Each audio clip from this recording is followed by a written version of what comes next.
போட்டு செயலெதுவும் தொடங்கு. பிள்ளையார் சுழி போட்டு செயலெதுவும் தொடங்கு. அதன் துணையாலே சுகம் கூடும் தொடர்ந்து. அதன் துணையாலே சுகம் கூடும் தொடர்ந்து. பிள்ளையார் சுழி போட்டு செயலெதுவும் தொடங்கு.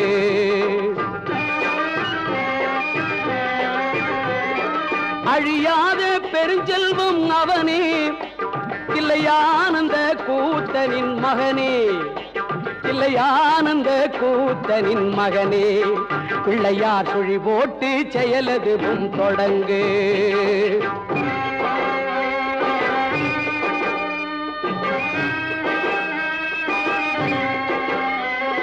வழியின்றி வேலனவன் திகைத்தான். புறவள்ளி அவள் கைப்பிடிக்க துடித்தான். வழியின்றி வேலனவன் திகைத்தான். புறவள்ளி அவள்